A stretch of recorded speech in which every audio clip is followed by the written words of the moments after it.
India is a country of big families. We like to pack our bags, take all our loved ones and go for that much needed vacation. And sometimes when we're doing that, 5 seats are just not enough. Understanding that mindset, Honda introduced its first MPV in the country, the Mobilio. And today we are driving the diesel one to understand what makes this one so special.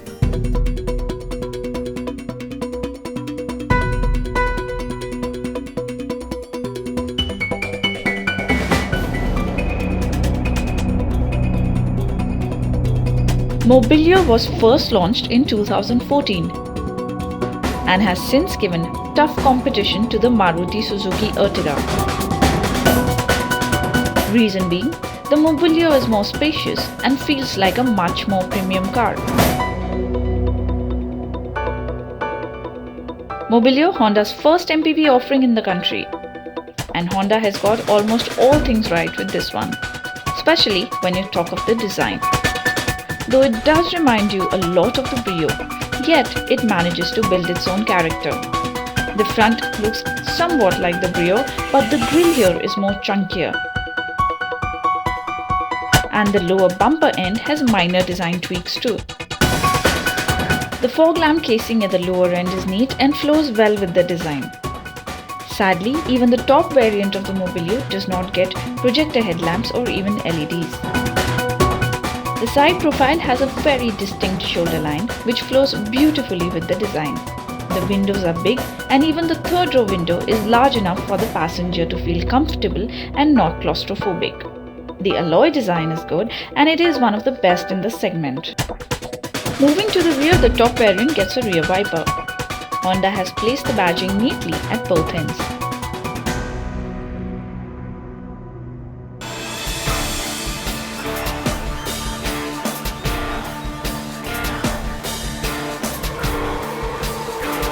Well, this is a 7-seater and of course everybody wants to know how much space is there on the third row and how comfortable these seats are. So this is exactly what I'm going to find out. Good thing Honda's done is it's a one-touch seat fold. You don't really have to put in a lot of effort and the entry into the third row is quite easy. Well, now the third row in the Mobilio is actually comfortable. It does feel a little low, but you know, the seats are reclinable, so you can adjust your seat and make room for yourself. The knee room is good enough, which is going to be an advantage if there's a tall passenger sitting on the third row. The second row of seats in the Mobilio can be slided front and back. The seats are reclinable too.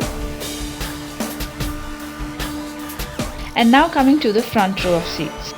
The dash is very similar to that of the Brio or the Amaze except for the navigation infotainment system that sits in the center. The screen comes with Bluetooth, USB, aux-in, iPhone connectivity along with the navigation system. However, you have to connect your phone by going into the Bluetooth music settings. The biggest problem with using the Bluetooth for phone calls is that there is no steering controls for it, and you will have to disconnect the calls from the infotainment unit. The Mobilio comes with 4 speakers and sound quality is decent. Controls for the music are on the steering. The dash has an asymmetrical design which takes some time getting used to. There is no automatic climate control in the Mobilio, which is a letdown. The dials are round with chrome surrounds which look neat and the overall quality of material used is good. The driver info display prompts you with door ajar, low fuel and seatbelt warnings. The car rates very high in terms of practicality with little storage spaces everywhere. 2 cup holders for the front passengers and bottle holders in each door. Second row of seats also get bottle holders and cup holders. The third row gets only cup holders. In addition to this, with all 3 rows up, you get 223 liters of boot space which can fit quite a bit of luggage. With the third row completely folded, the boot space capacity stands at 521 liters.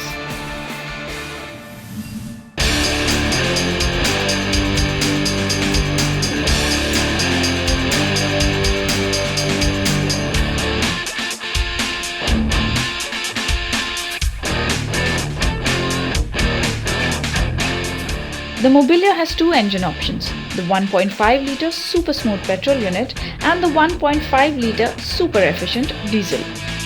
The 1.5-litre iD-Tech motor has a power figure of 100 PS and a peak torque of 200 Nm. ARI-tested fuel economy of the Mobilio is at 24.5 km to a litre.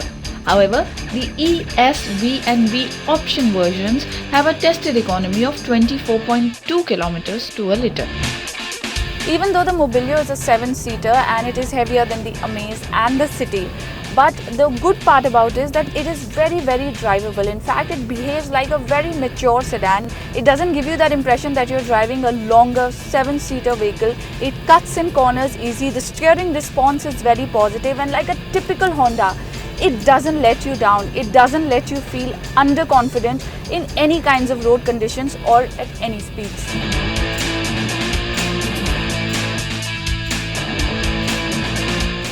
The suspension setup on the Mobilio is also quite good.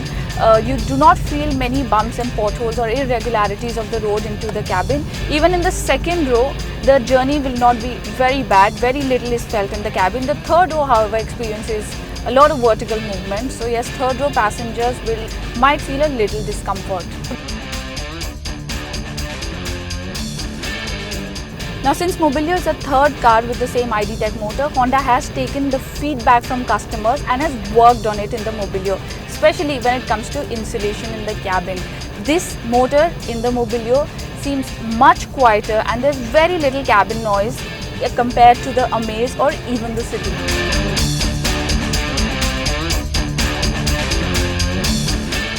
Now, since Mobilio is a 7-seater, obviously second row comfort is a very important factor if you're going to purchase this car, and that's why I'm sitting here on the second row. The thing with the Mobilio is that the second row of seats is not very comfortable. You know, the under thigh support is a little weak and the seat cushioning in itself is not enough. So if you're on a long journey, your position is not going to be very comfortable if you're taking a long journey in the Mobilio. However, there's enough amount of knee room here, which is a good thing. The headroom is sufficient and the seats can be reclined. But if there are people sitting on the third row, then you can't really recline your seat much. So overall, the experience might not be very comfortable. As great as this car is to drive, there are a few misses. The Mobilio does not come with auto-lock or with cabin illumination. Even the outside mirrors are not electrically foldable. As for safety, the Mobilio gets 2 airbags, ABS with EBD, immobilizer anti-theft alarm. Well, with the Mobilio, Honda has managed to change the whole profile of the MPV segment. Now, if you compare it to its closest rival, the Maruti Suzuki Ertiga, the price might seem a little on the steeper side to you. But then on that price, you get brand Honda and the premiumness that is attached to it. That is what is attracting a lot of buyers in the 7-seater segment to this car.